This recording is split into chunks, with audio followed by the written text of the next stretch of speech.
Olá, pessoal do YouTube, tudo bem com vocês? Hoje a gente vai falar novamente de uma questão muito preocupante. Infelizmente, está difícil de trazer notícia boa aqui no canal. Infelizmente, ontem nós já trouxemos o vídeo a respeito da manutenção da constitucionalidade quanto à forma de cálculo da pensão por morte.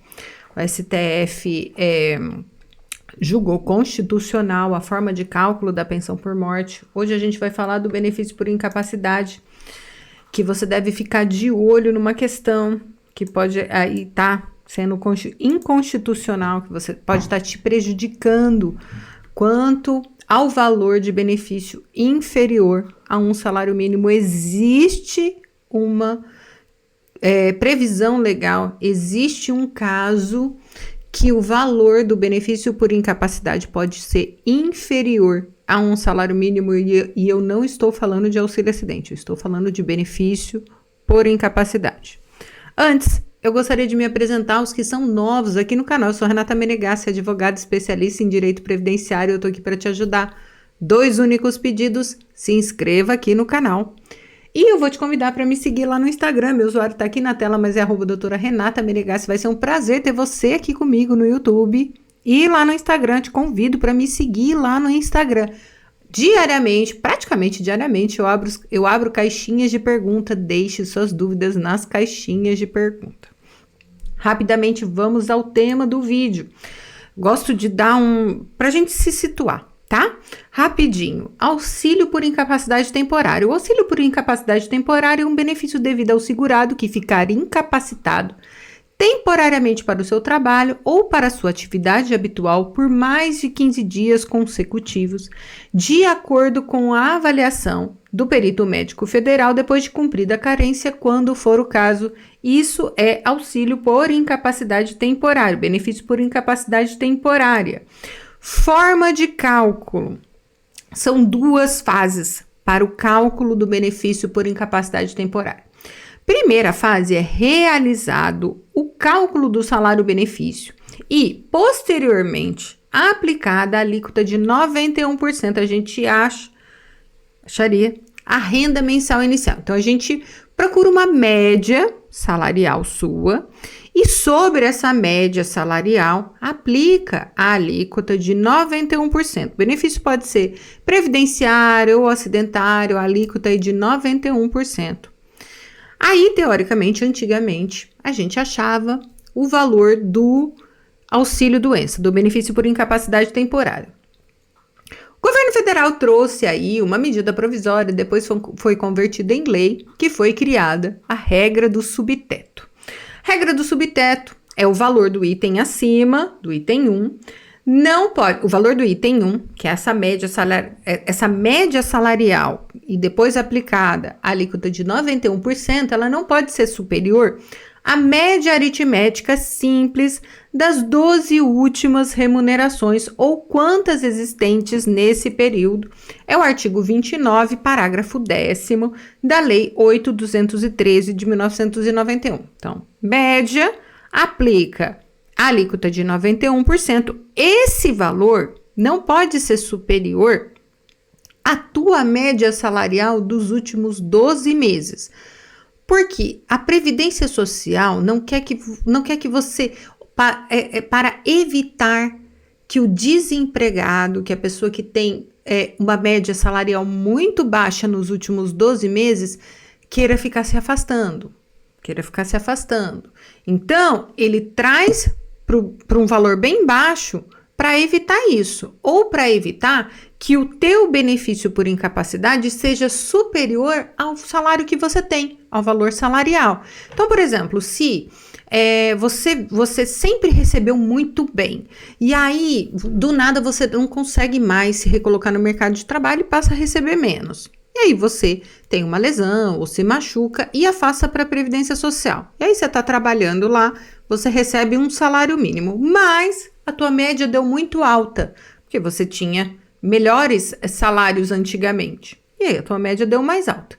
Então ele não quer que você, por exemplo, se você está recebendo um salário mínimo na ativa, mais de benefício por incapacidade você está recebendo R$3.000, a pessoa não vai ter interesse em voltar a trabalhar, porque ele está recebendo mais, afastado do que na ativa. Então, a Previdência Social quis evitar esse tipo de situação, que realmente é um absurdo, porque a pessoa pagou, a regra de cálculo está lá. Então, trouxe-se a regra do subteto. Ela é uma regra não tão velha, né? É bem recente, e agora, tranquilamente aplicada pelo governo federal, a regra do subteto. Previsão da lei. O artigo 73 do decreto 3048 de 99, ele fala que, deixa eu só deixar um pouquinho menor aqui, pronto.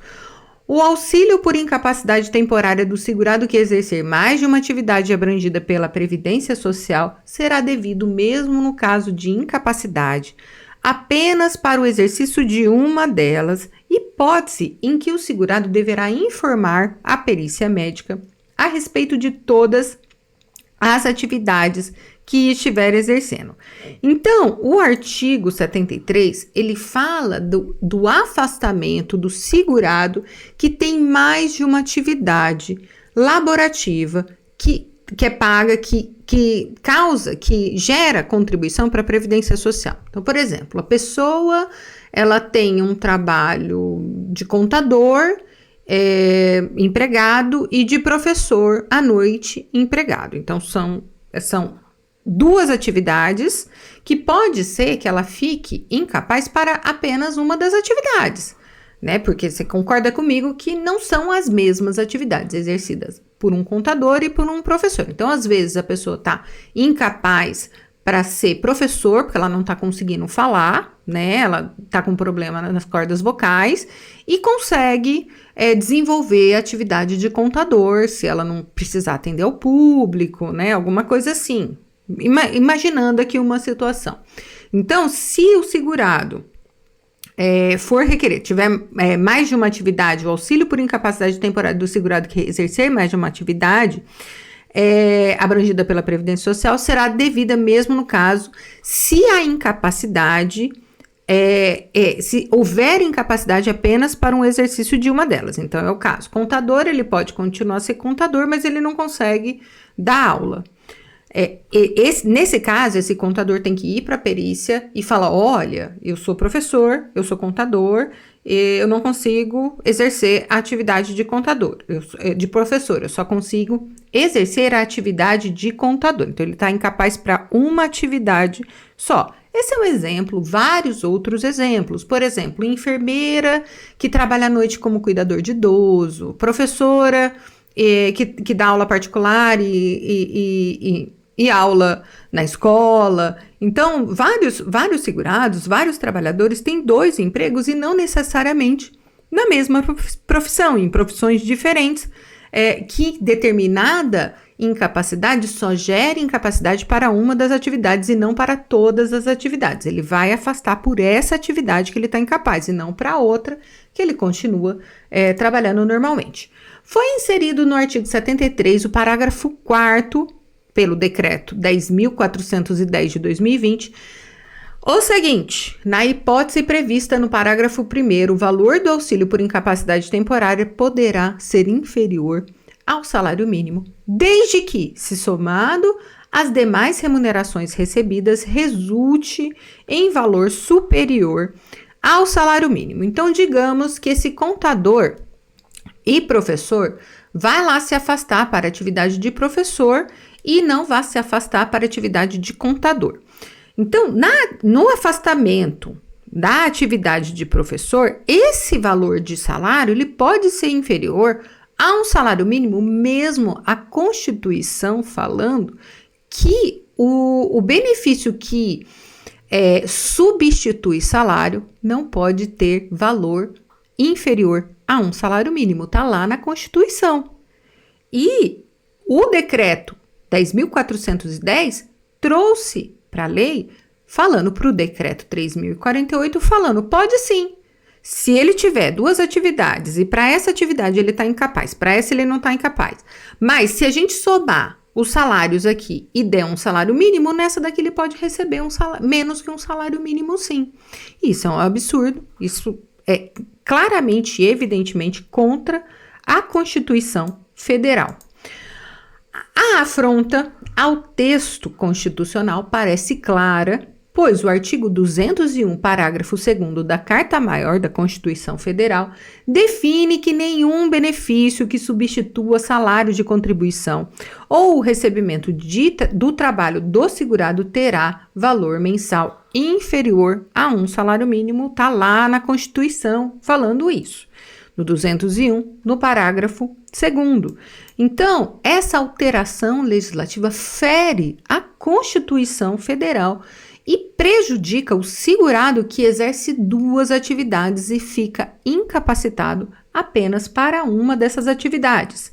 Então, atenção, se você atua em diversas atividades e você ficar incapacitado para apenas uma dessas atividades, você tem direito de, no mínimo, um salário mínimo conforme previsão constitucional. A Constituição deve ser obedecida, tá lá, é expressa, é claro, não tem dúvida nenhuma. Se acontecer com você, procure um advogado para te proteger disso que o INSS está fazendo através de decreto. E decreto não pode inovar.